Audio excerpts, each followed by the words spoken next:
listening to the GM Shuffle with Michael Lombardi, presented by DraftKings and VSiN. Here is Femi Abebefe. Welcome to another edition of the GM Shuffle with Michael Lombardi, presented by DraftKings and VSiN. I'm your host, Femi Abebefe. As always, make sure to subscribe, rate, and review wherever you get your podcasts. Our producer, Elliot Bowman, with us on the ones and twos. Michael, what a day it was in the National Football League. A lot to react to. I'm curious to see what your phone looks like, where the text messages flowing. Not a thing. Sunday, not a thing? Not a thing. He loved the fact that LaFuck had a new haircut. I got that text to start it off. But not a thing ever. I didn't hear one thing about draft picks. I didn't hear one thing about Goot screwing everything up. I didn't hear one thing about their bad offense and Love. Nothing. Not a thing. It went whispers. I mean, well, what could he complain about? I mean, his team just beat Detroit. His team just beat Kansas City in consecutive weekends. I mean, I've been getting asked this quite a bit. Like, everybody wants to know who Big Daddy is. Big Daddy is my cousin Vince. No relation to the real Vince Lombardi. He and I grew up together. We're the same age. He was a Packer fan. So was I. When Lombardi left the Packers in '68 to go to Washington, he stayed a Packer fan. I then became a Washington Redskin fan. It had been one up until the day I got hired by the 49ers. So we've kind of always, he loves and has loved the Packers forever. But he really doesn't. I mean, look, I bitch about the 76ers, right? Yep. I bitch about them.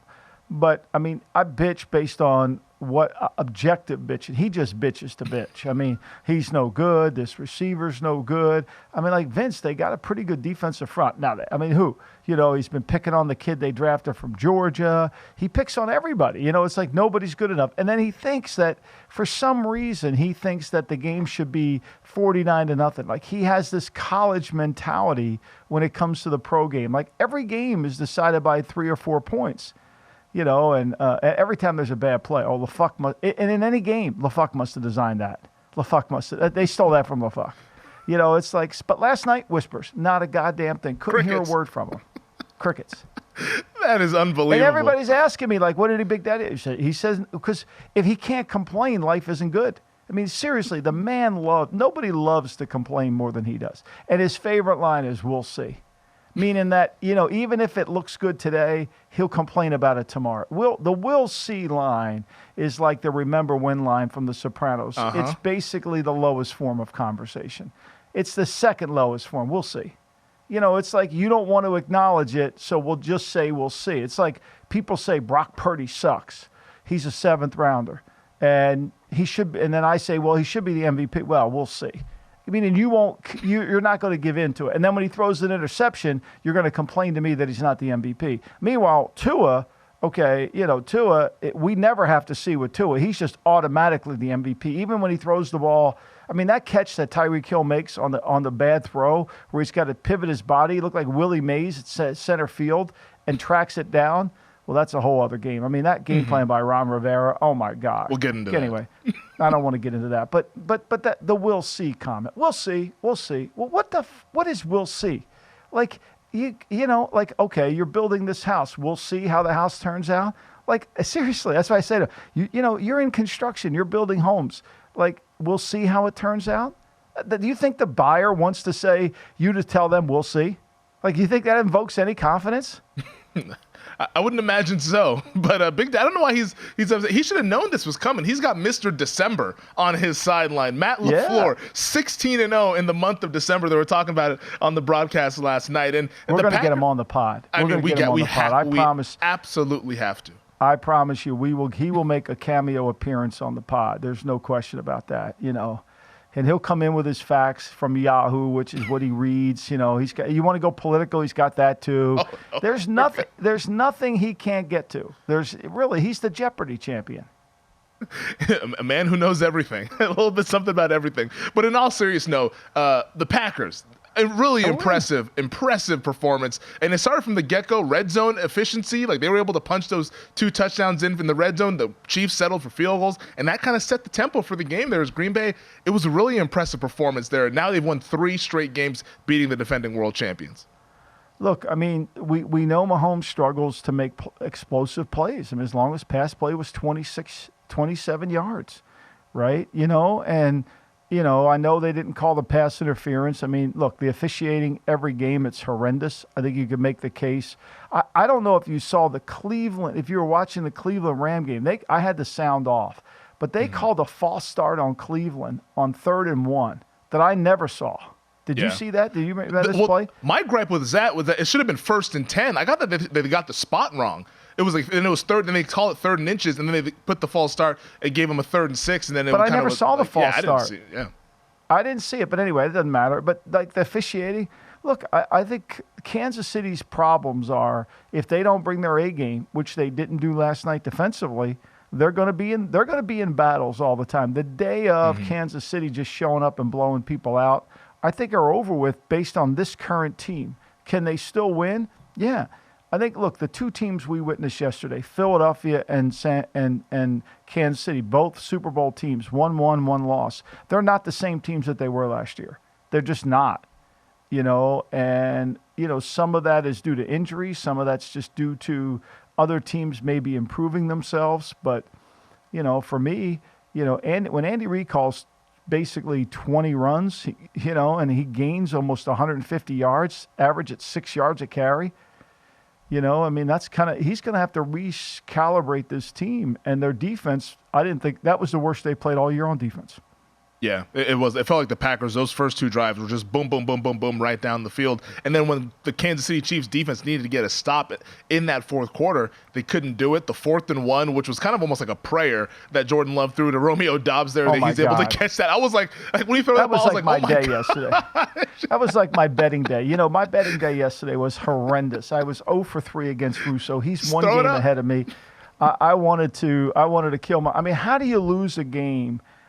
The Colts game, I lose that game. They blocked. How do you get 2 punts blocked in a game? How do you do that? You could sit here and cry, and you could sit, as being a handicapper all year, doing this for so long, it's hard.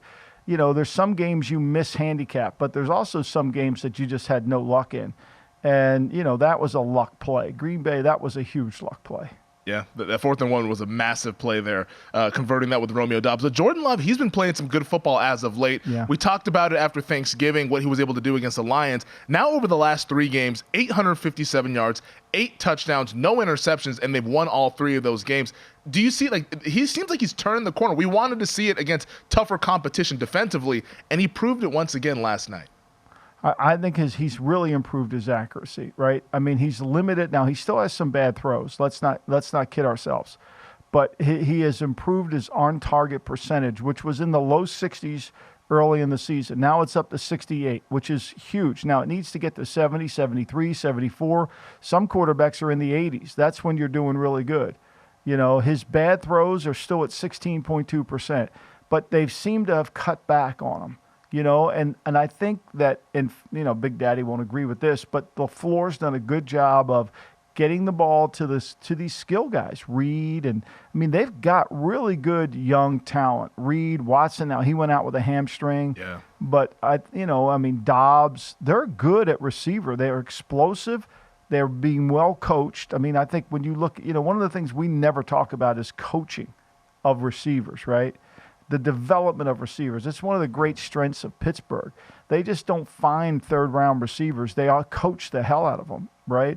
I think Philly's done, they've done a great job in Green Bay of coaching these receivers, and they've been very productive for them. When you break it down, that they are making plays, making explosive plays, and their success rate, they're not throwing the ball. Like Musgrave, he's not played, but his success rate was only 48%. Tight ends usually are in the 70s, right? That means you're catching the ball that's thrown to you, success rate. They only have one receiver with a 50% success rate, and that's Watson. So those numbers have gone up too. Remember earlier in the year, the Aaron Jones success rate of catching passes, target to catches, is only 36.7. Every running back should be in the 70s. It should be, because it's high school. You should be able to make those throws. It's like New England. If you can't make that throw, the throws that New England has, and then you just can't make any throws. And that's the problem with New England's offense. They can't make any throws. They need not even high school throws. Yeah. Packers now over at our show sponsor DraftKings minus 230 to make the playoffs. Like that was a massive win for them in terms of those playoff implications based on what else happened around the NFC. They're the Rams, I know, in the mix as well, but the Packers have the tiebreaker over the Rams, having beat them a few weeks ago. I mean, well, think about it. They got the Giants next week. They can't, Tyrod Taylor will be the starter. It'll be a different game, but they match up well against the Giants, assuming the weather's good. They got Tampa at home. I think that's a game they can win. They got to go to Carolina. It's another game they can win. I mean, they could be 9-6 when they go up to the Metrodome to play the Vikings, and then they end the season against Chicago at home. So yeah, I mean, I think there's a good case to be made. They can win 4 of the next 5. That puts at 10 wins. Mm-hmm. I mean, look, here's what you don't realize is they're the 6th best third down offense in football.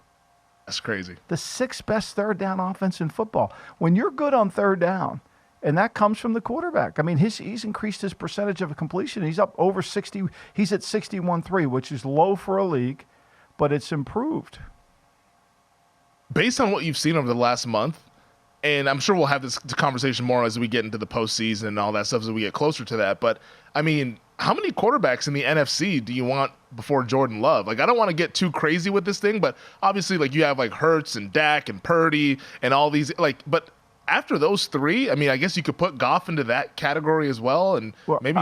I think the question you have to ask Femi isn't how he compares to the players in the league, is how could they improve based on him. I think that's the fundamental question. How could you improve? Who's out there that's better than him, and can you get him? Right? Yeah. Who's out there that's better than him, and can we acquire his services?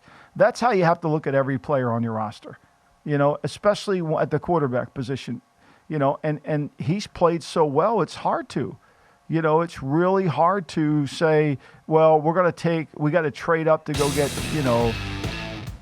Drake May or Caleb Williams. I mean, how much better are they going to be? I think that's the fun. That's what the Goots got to do, and I'm sure Big Daddy will spend time on this too, deciding on who's actually better, if they are actually better. You think Michael Penix is better than what Love's doing? I'm a Husky fan, and I don't think so. I think Love has been pretty damn good over this month, though. We'll talk about those upper echelon NFC quarterbacks on the other side. Purdy against Hurts. We saw it yesterday. Next, here on the GM Shuffle.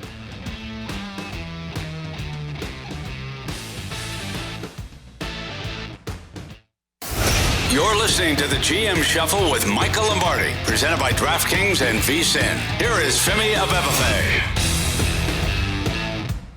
The statement win of the week, maybe the statement win of the season last night at the City of Brotherly Love as the 49ers beat the Philadelphia Eagles 42-19. The Niners outgained them 8 yards per play, and it was interesting the way the game started. San Francisco goes 3 and out, and then it was touchdown, touchdown, touchdown, touchdown, touchdown, touchdown, end of game. Niners run away with it.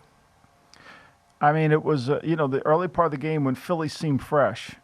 Their front looked like, okay, they're back to being their front from last year. And then, they couldn't score in the red zone, and then it just got ugly. It got ugly like it did in Jacksonville on the road, 34-3. They beat Jacksonville. It did home against Dallas, 42-10. They win that game.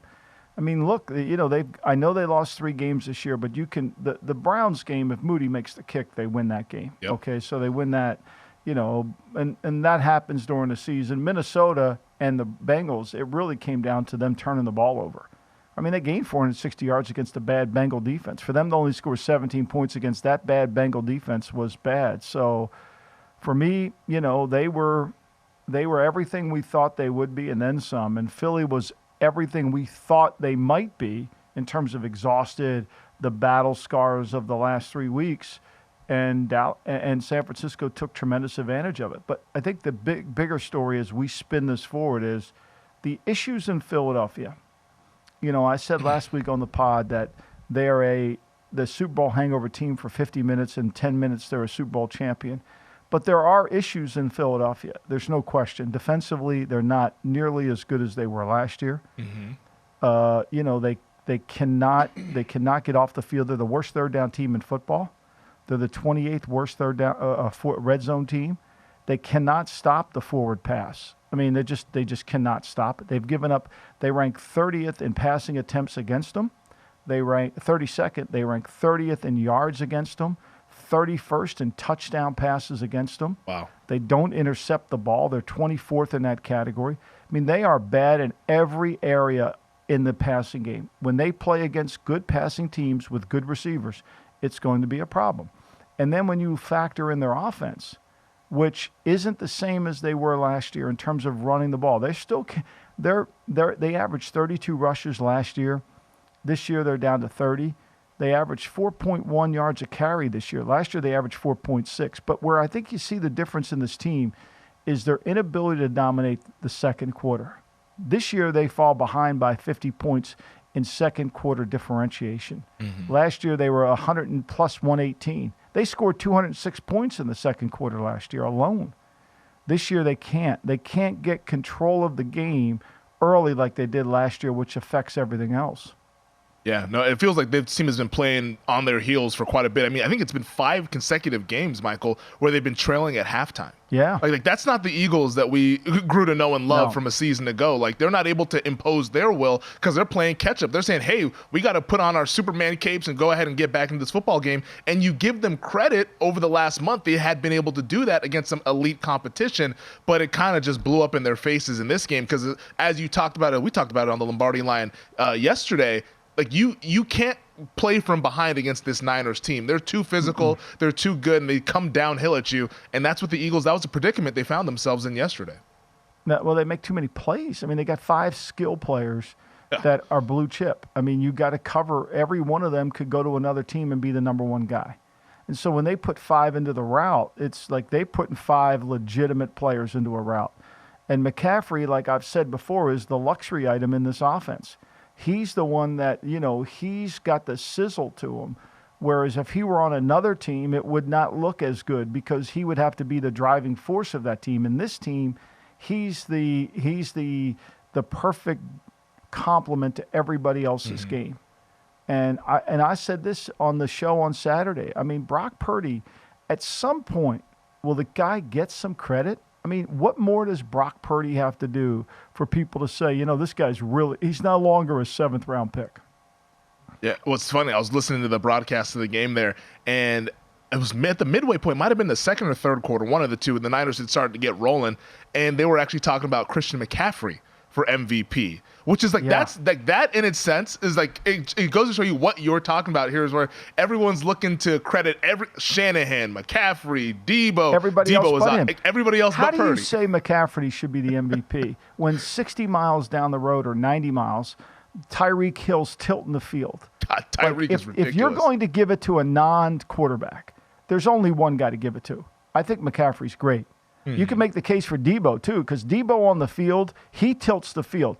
I don't think I've seen a guy as big as Debo, as physical as Debo, that gets to the acceleration point as quickly as Debo does. It's remarkable, right? So, you tell me one non-quarterback that should be in this conversation, and McCaffrey's going to be behind him. If you're paying attention to the league, Tyreek Hill is the most disruptive player and tilts the field in this league. There's no debating it. The catch he makes on the bad throw by Tua, where he circles around and Willie mazes it for a touchdown. I mean, I don't know what Rivera was thinking or what he was doing, but to play man coverage against him, whoa, you deserve to give up 45. I don't see how that's a debate. Brock Purdy deserves this. And what was we said this on Saturday? His odds were 11-1. What are they now? 3-1 now. So he goes from 11-1 to now 3-1 at DraftKings, now a co-favorite with Dak Prescott to win league MVP. We had Baldy on the show, and I asked Baldy the question, about this. We'll play the tape here because I think his perspective of watching all these guys is important. Baldy, who's your MVP for the league this so far? After week 13, who would you vote for the MVP of the league? Well, I saw Brock Purdy throw a perfect game the other day against Tampa, Mike. I was out there for that. I mean, it's kind of hard to look at Brock Purdy and say, how does anybody better than this guy? You're preaching to the choir. I agree. I mean, if people will stop saying that the guy's a 7th-round pick and just watch him play, he might get some MVP votes. But I agree. I don't know what more the guy has to do. I don't know what he has to do to get some respect out of people. The guy's good. The guy is really good, and his accuracy is elite. It's at a level where we're going to see it tomorrow. Even in the rain, it'll be good. Mike, look, I don't want to make any comparisons, but you were in San Francisco when Joe Montana got drafted. You saw him up close right away. That was Brian Baldinger joining us on the Lombardi line, which we encourage everybody to check out over at VSiN, the show that Michael and I do each and every Saturday. Also, we do it on Sundays as well. But Brian Baldinger, NFL Network analyst, is like talking about how good Purdy was, and you called him, Michael. You said, hey, you're going to see it in the rain tomorrow. I don't care. And it was 19 of 27, 314, 4 touchdowns, elite efficiency, just elite playmaking ability. And now the betting market is giving him the respect. I'm not sure if the voters will give him the respect, but the betting market giving him the respect right now as a co-favorite. Well, yeah, they have to. I mean, it's so obvious. Baldy talked about Montana. He's got Montana-like qualities to his game.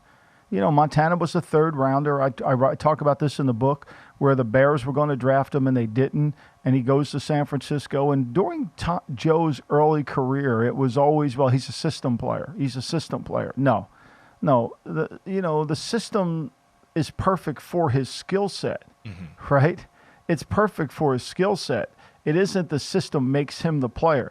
Because if that were the case, Nick Mullins would still be in San Francisco. C.J. Beathard would still be in San Francisco. Brian Hoyer might still be in San Francisco. It takes talent to enhance the system. And as good as Garoppolo played for them at times, Purdy's played much better. I mean, Purdy's played much better. And look, they got themselves into a pickle. Credit them. I mean, think about this. The two teams that played on that field on Sunday both got into a pickle at the quarterback position. Yeah. The Eagles went ahead and paid Carson Wentz a boatload of money. And after the injury, they realized it was a mistake. The 49ers traded a lot of assets to get Trey Lance. They realized it was a mistake. But credit both of them for figuring a solution out to the mistakes that they made that implemented the cap. The Eagles cap was in trouble, and they got out of it because they were able to draft hurt, develop hurt, all those things. Great management. Same thing in San Francisco. You can blame them and get mad about the mistake they made, but they recognize the problem, right? I think if you're going to criticize any teams, New England, when you watch Mac Jones this summer or you watch Bailey Zappi, they probably didn't have an alternative, but there should have been a movement to bring somebody else in, and it wasn't going to be Will Grier. It had to be somebody else. There's nobody out there. But you have to recognize the problem. Both those teams did, and they found solutions. Now, this season is going to allow New England to find a solution because they're going to have a first or second pick in the draft. And sometimes that's a great solution to have. Yeah, there's a lot of good young quarterbacks in college football as well. We do have a couple minutes left here in this segment. I wanted to spend a couple minutes on the ridiculousness of the Dre Greenlaw Big Dom altercation that we saw in this game. Like, again, that's out of a movie. Like what's going on with there? For those who didn't watch, obviously Dre Greenlaw was called for the unnecessary roughness penalty, slamming Devontae Smith to the ground, and then head of security, Big Dom for the Eagles, comes up there and is pushing Dre Greenlaw. Greenlaw puts his finger in his face. Both guys get ejected. Like, I mean, this is like how this is Mad Libs. Like, what's going on in this game? Wow. Yeah. I mean, look, the emotions were going crazy on the field. I mean, Big Dom is a huge. Let me say this about Big Dom. I don't think people realize what he does for that organization. I think his title is assistant to the GM, but the role he plays within that building far exceeds the typical I'm the head of security here. It far exceeds that. And he does an incredible job. You talk to anybody who has gone through that building and understands how that building operates, Dom is really one of the instrumental people within the building. And it's unfortunate that now this will live on about him poking Greenlaw and Greenlaw getting back to him. But, I mean, emotions run wild. I'm sure he's going to have to pay a price for this. I'm sure the Eagles are going to get fined for it. I mean, of course, we're going to spend all our time researching this, but we won't research some of the horrendous calls that are costing coaches jobs. I mean, we'll be all over this shit. The league will be all over this. Oh, yeah. But let's not grade the officials. Let's not do that. No, why would we? Why would we want to do why that? We got Scott Novak tonight. Can't wait for that. Come on. 3 minutes into the game, we're going to get a flag drop. I mean, come on. Why would we? Scott Novak. Now, you're just trying to ruin my night there.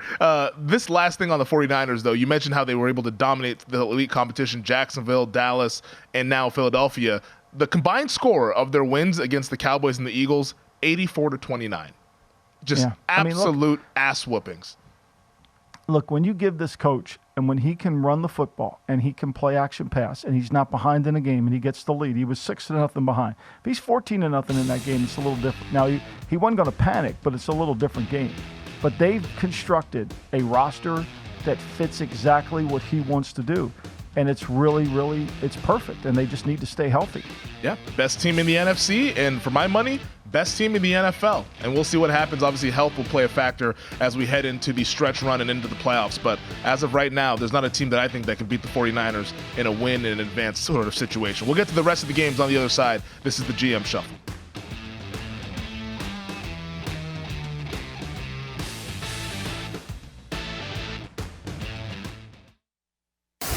You're listening to the GM Shuffle with Michael Lombardi, presented by DraftKings and VSiN. Here is Femi Abebefe. Michael, I want to get into this AFC wildcard picture, but obviously yesterday was some of the highs and lows of betting, man. Like a lot of weird stuff going on yesterday. Well, I mean, look, I spent all week. I take a lot of pride in trying to beat his ass because he's so he being can't Chris wait Russo. to pat himself on. Me and Christopher Russo. Friday at 5:00, we have a little contest that goes on, and so I want to pick 3 good games. And this week I really didn't have a great feel for any of the games, and I kind of narrowed it down and did all that I did. And I thought, I kept writing in my notes, Vrabel's team's not the same. You can't go with Vrabel, but I thought Minshew playing on the road. I thought, they should be able to, play a competitive game and put some pressure on Minshew. And so I took Tennessee. And then when I watched the game, I mean, Levis played okay. But to me, I've never seen a quarterback like Levis who, I mean, if he were a shortstop turning the double play, he throws the ball in the dirt more than anybody I've ever seen. Did you see him? There's some throws he makes sure. That's a good throw. But I'm not sure that the more I watch him, that Tennessee can actually think they're going forward. I think what Steichen has done with Minshew has been remarkable. He really does. He's been able to attack the weaknesses of the opponent. They get behind 7-0. He's right back in the game. The game never got detached. They blocked 2 punts with their kicking game. So I'm up by 3 points. I need the game because I took Pittsburgh. And Pickett gets hurt, and, that thing fell apart with the weather. So I really want this game before the Browns game, and shit, I go up by 3, can't get it in the end zone to win the game, and then they come down and throw a long pass, great throw by Minshew, and you lose. So I think what I've learned in this is you just got to stay to the process, right? You're going to make mistakes. You're going to lose.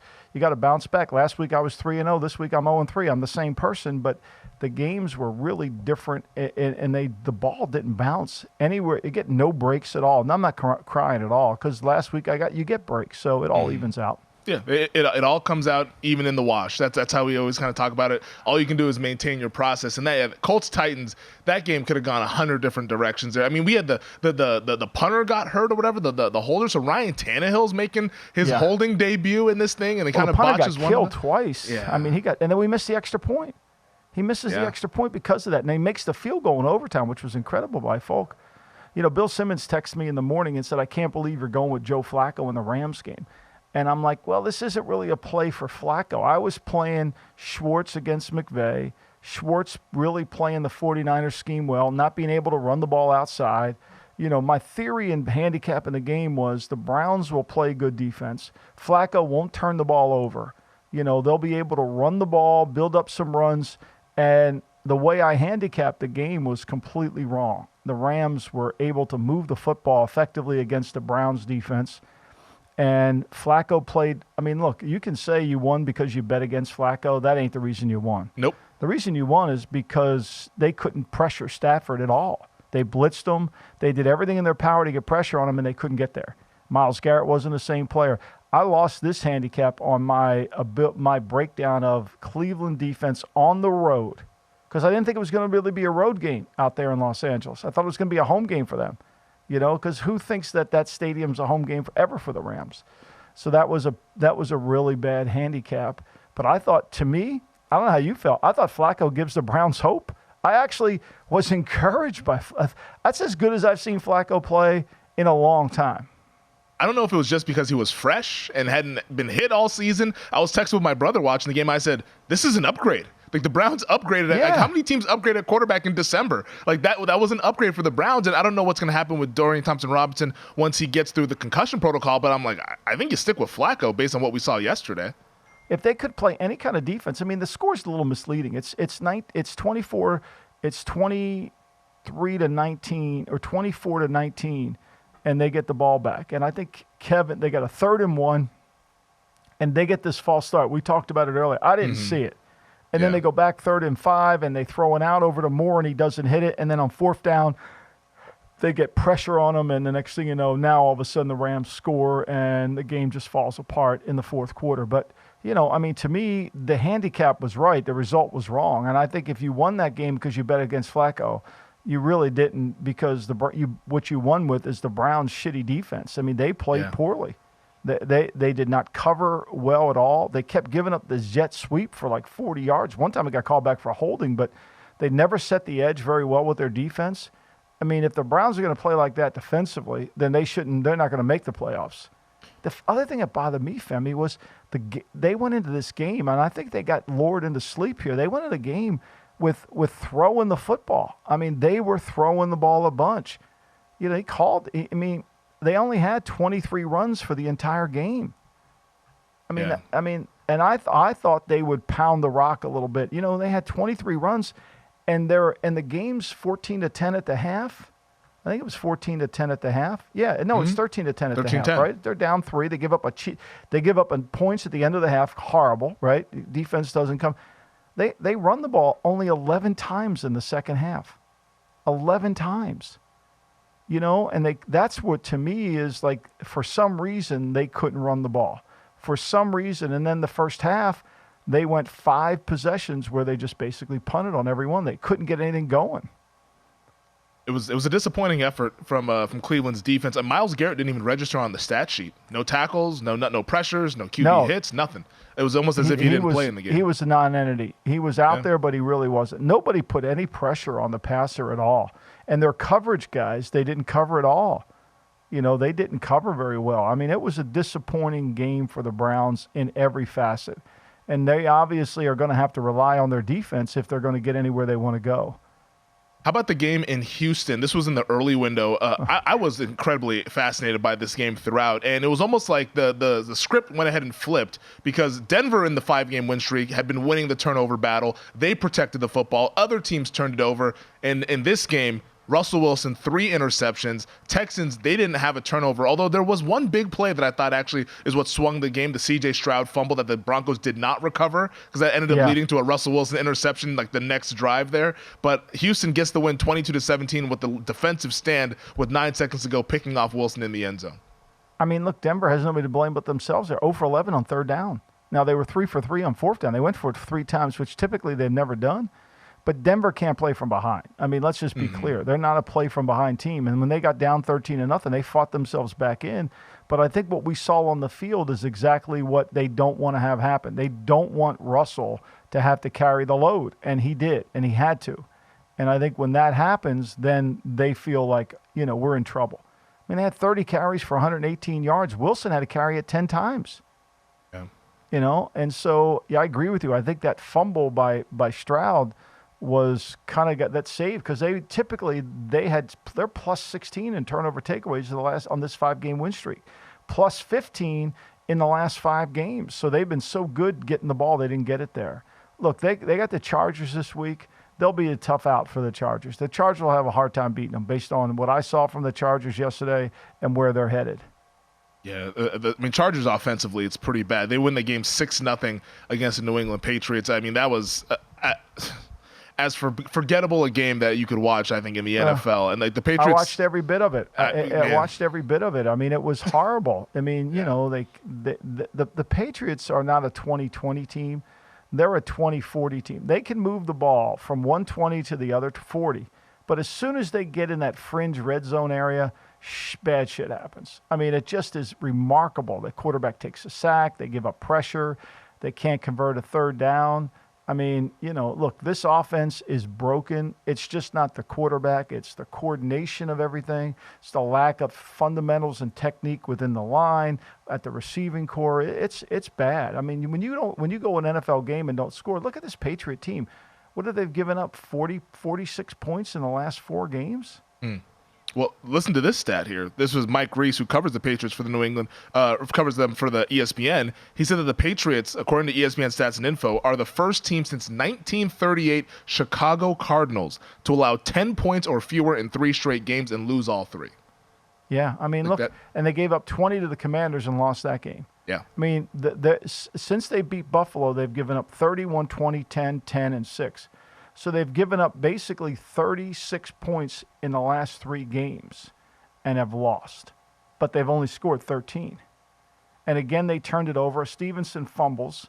They can't create turnovers with their defense. There's not enough team speed, and teams take it easy on you. But they got off the field on 3rd down. They can't stay on the field on 3rd down. I mean, look, they can't complete just basic. I mean, Zappe can't complete a basic pass. And people are wondering why he wasn't benching Mack for Zappe. I think you kind of know. I think the question is, when do they put Malik Cunningham in there? At least they might be better off running the single wing. Yeah, try something at this point, because the offense we saw yesterday, we saw why Mac Jones has been playing. Zappe is not the answer. Like, he's not going to be the savior. There's no, it's like, hey, Zappe, come on in and spark this offense. Like, it's bad. It's bad all around. 2 of the last 3 games, they have outgained their offense rushing than passing. Yeah. And the Washington game, it was 2 of the last 3 they've gained more yards running than passing. And the Washington game, they only threw for 6 more yards than they ran for. Think about that, Femi. Think about that for a moment. I mean, this game, you got to go back to the New Orleans game. They threw for 111 yards. This game, they threw for 109. Ugh. I mean, the passing in the last 3 weeks, 173, 136, 109. It's getting worse. It's getting worse. At least the uniforms were nice. I always like when they wear the red uniforms. Yeah. Those are always pretty good. Speaking of being on tilt, one game that had me on tilt a little bit was the Lions and the Saints. We were doing the show together yesterday. When the actives and inactives came out, I went ahead and bet Saints plus 4.5. And it's one of those, you write it off early, Lions get out to that 21-0 lead, and then the Saints bring you back in, and all of a sudden it's like, we're only down 3, here we go. And then at the end, the Lions cover the number. They're winning by 5. Derek Carr, unfortunately, he gets hurt there for New Orleans. Jameis Winston finished the game there. But an up-and-down affair to where, once again, Detroit's defense, a lot of question marks, but offensively, it felt like they kind of found themselves again. Yeah, I mean, look, they were great. Come out 3 straight touchdowns, 1 off a turnover that they put in the end zone, of course. And the Saints were 4 for 4 in the red zone. They obviously went to Taysom Hill, but even when they put Winston in, I mean, he threw a completion to Olave that got tipped up in the air, should have been intercepted. Did you see that play? I tweeted about it. Joe Davis, the play-by-play guy doing the game, he said, "That's the Jameis Winston experience." I was like, that's a great call. It is a great call. It's just classic Jameis. Oh, should be tipped, should be picked. Actually, it's Chris Olave touchdown. I mean, my goodness. We will get to the best of the rest and hand out some awards as we wrap things up on the other side. This is the GM Shuffle.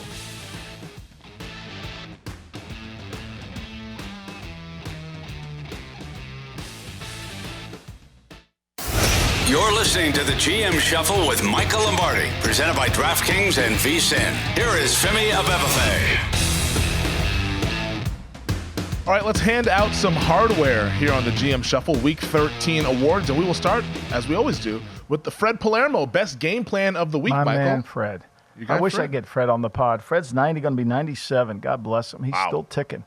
And the Fred Palermo, in case anybody doesn't know, is new to the pod. It's, Fred, my uncle, whenever he took me out to eat, we go to a diner, he would always say, "Kid, just order the burger. They can't cook it all good."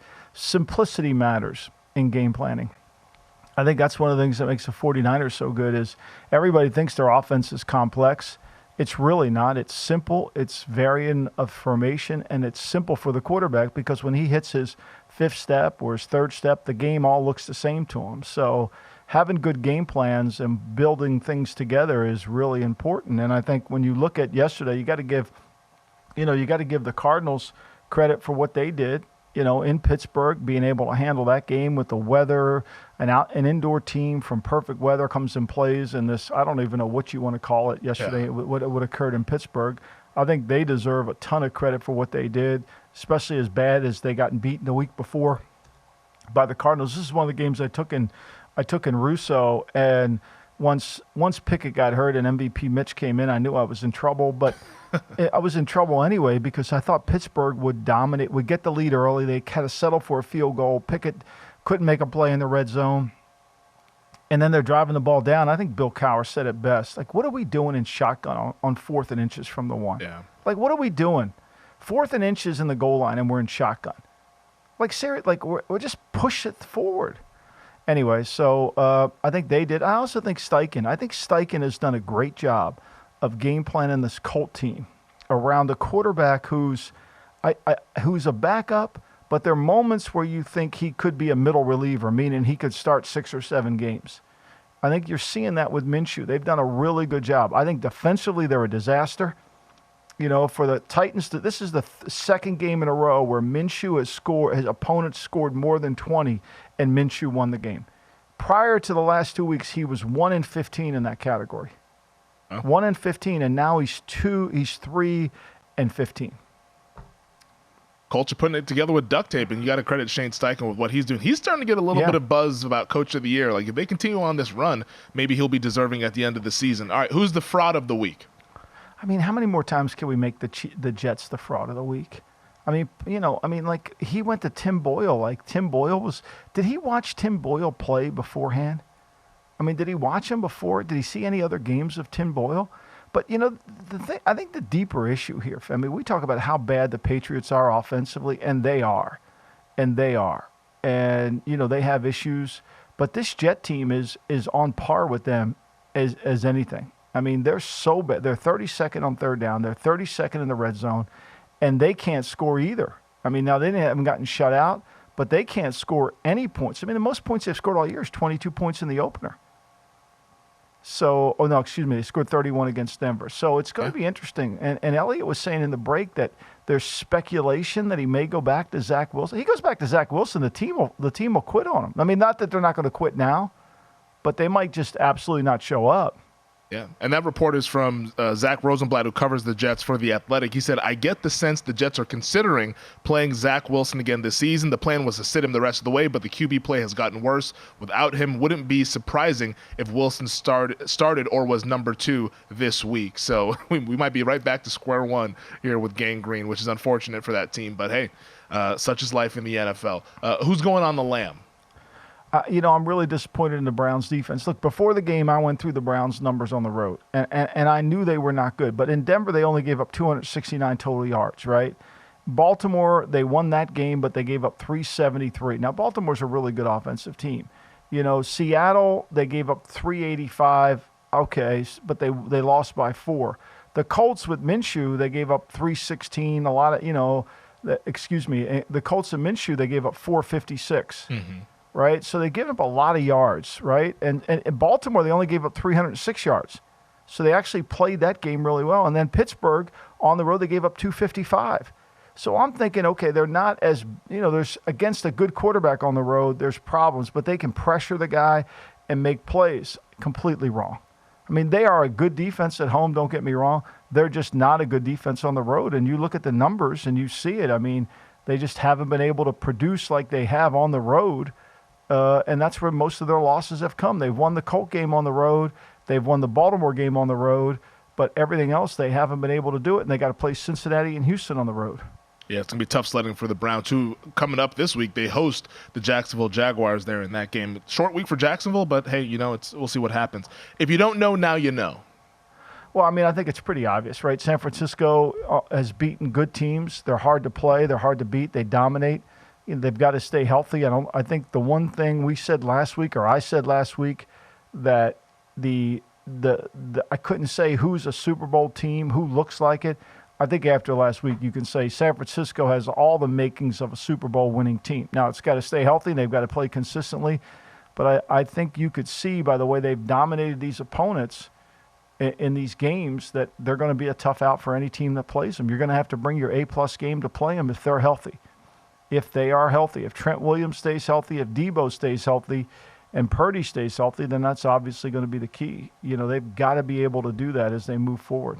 I mean, I saw a stat somewhere, and I wish I could credit who put it out there, but they said when the Niners offense has been healthy, so Debo, Trent Williams, McCaffrey, Kittle, Ayuk, when they're healthy, since they traded for McCaffrey, in 21 games they've all been healthy together, they're 21-0. They have yet to lose. They have too many. It's like a great basketball team that has too many options. Yeah. But everybody knows their role. Nobody leaves the game saying, I didn't get the ball here. Have you heard that? Nope. Do you ever hear Debo or Kittle bitch about not getting the ball? Do you ever hear that? No, of course you don't. I mean, Ayuk, do you ever hear him not getting the ball? Oh, I didn't get the ball. I mean, Ayuk had 7 targets. Debo had 4. Kittle had 6. Jennings had 4. And McCaffrey had 4 targets. That's 25 passes. That's the targets. So, I mean, you got to, they all share the wealth. I mean, they're truly, it's kind of what Nick Saban said about his team. This is a team. And I keep harping this on the podcast, about the elements of team. It's why the Brady stat with Belichick is so ridiculous, because it doesn't matter how good of a quarterback you have. If you don't play like a team or have a team element, you can't win. You just can't. You can't beat good teams. And so you need that partnership. And I think they're a true team. They really are. Alabama, from where they went to. I told you this summer when I went and spent time speaking to Michigan's team. Yeah. I left there knowing they were a team. I could feel it. They were a team. I mean, nobody complained about not getting thrown the ball in the second half. So to me, you feel it when you're around a team. You also feel it when you don't have a team. It's one of the things is it's why Bill Walsh always said you never fix the wide receiver position on your team until your team's completely good. And everybody thinks he devalues the position. No. What he didn't want to happen is what happened at the Raiders. You go and trade for a great receiver and you're not a great team, then you can't get the ball to that receiver. Now you're going to have a team in complaint. Yeah. You follow me? So 100%. that's where that's the essence of that line is you got to be, when you go get a great receiver, you got to get them the ball, but you have to have a great team around them. Yeah. No, it's because like you said, fractures can start to happen in the locker room. It is what it is. I mean, I feel bad for Florida State. I really do. I mean, I don't think they belong because of the injury to the quarterback. The team I feel really bad for is Georgia. I mean, I feel really bad for Georgia. I mean, they lose by 3. Nobody would want to play them. What, they are a 14-point favorite against Florida State? I said on Mitch and Paulie today, if they played Texas, if Alabama was a 5-point dog to Georgia on a neutral field, Texas is going to be a 6.5-point dog on a neutral field to them. I get all the complaining about Florida State. They're undefeated. They should have gone. They won their conference. They did everything that they had to do, right? And Boo, I mean, how do you get a name in the 50s with Boo? I don't even know how you do that. But anyway, Boo said that, we're going to pick the 4 best teams. I don't know. I'm a novice at this, but Georgia looks like one of the 4 best teams to me. I think that's my biggest gripe is that it's like, hey, we're gonna pick the 4 best, but then we're also gonna rank Florida State ahead of Georgia. What are we? Come on, what are we doing? You clearly, there's a lot of window dressing going on, and it's just like I tweeted yesterday. Thank goodness for the NFL, where we can decide this on the field. We all know what it takes to win a championship before the season starts, middle of the season, end of the season. We all know what the rules are, so that's why we love the NFL. But go Huskies. But I think but like anything, when you don't have a criteria in place, you end up with a lot of debate. That's what my whole book, Football Done Right's all about, is we need a criteria. Yep. Because now we're just arguing over things, right? And Florida State, just arguing. Look, they checked all their boxes, right? Georgia, unfortunately, checked the box at the end of the year. Ohio State checked the wrong box at the end of the year. It affects you, but I think, to me, the job of the committee is to pick the 4 best teams. So you slide after 1 loss, a 3-point game on a neutral field, you go from 1 all the way down to 6. Then you were never really 1, were you? No. I mean, following their criteria, you would say that, hey, they were never 1.